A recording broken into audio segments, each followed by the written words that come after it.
سلام بچه‌ها، خوش اومدید. امروز اومدیم چند تا ستینگ به شما معرفی کنم. چند تا ستینگ برای هدشات که شما بزنید و عشق کنید. بریم اول ترینینگ. چند تا نکته رو بهتون بگم. نتمونم که عالیه. خب بریم چند تا نکته رو بهتون بگم واسه این سر گیم رو شارت کنم.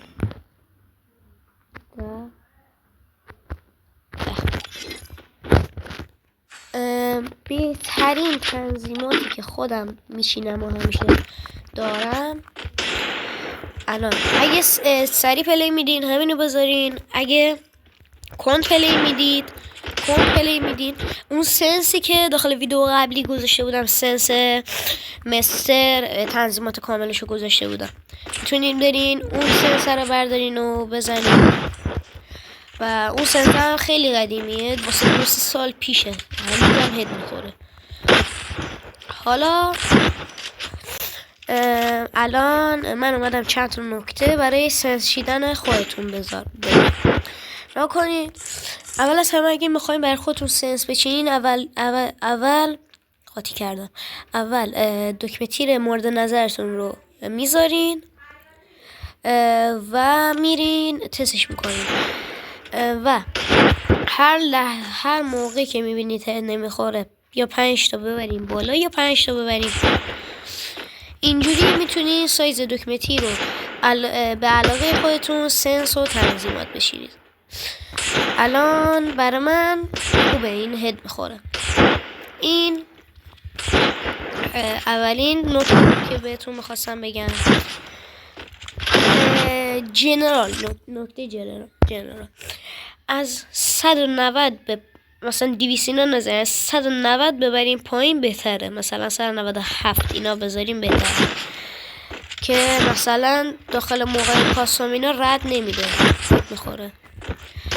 بعدن اینکه اگه میخوایم مثلا اینجوری از اینجا هد بزنید باید جنراتون صفر باشه که مثلا رو هد قفل کنه. الان این سنس برای کاستومه، اونجوری نمیخوره.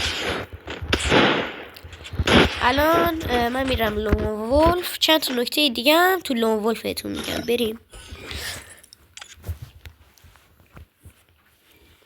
خب این لون ولف، چرا لون ولف تست کنیم. این چند تا نکته بود که بهتون میخواستم بگم. یه نکته، 2 نکته دیگه هم هست. دکمه تیرتون رو باید یا پایین بذارین یا پایین همین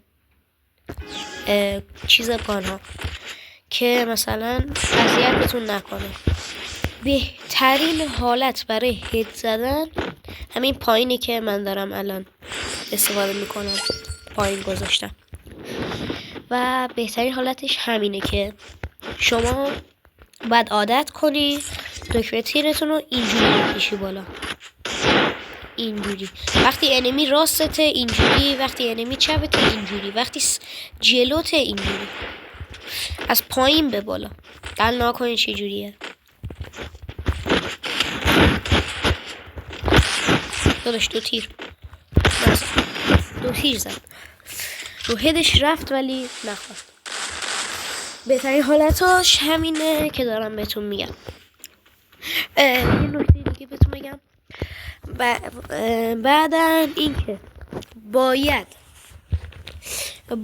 یه از این چیزه از اینای پتو بذارین وسط این جای دکمه، وسط برای خودگان هست. اونو که بذارین تمرکز ای دبلتون هم خیلی خوب میشه و با گانای SMG اینا هم خیلی خوبه. و چند تا نکته برای DPI نزنید چون باعث میشه تیرتون رد بده. DPI نزنید چون تیرتون رد میده. الان من براتون جنرال صرف میذارم تست کنید. بعدا اینکه اگه جدید هستی حتما کانال رو سابسکرایب کنید، ویدیو رو لایک کنید، کامنت بذارید. همه کامنت رو میخونم و لایک میکنم. نظری هم داشتین بدین بهتون میگم که میشه مثلا هر سوالی چیزی دارید بگید انجام بدم.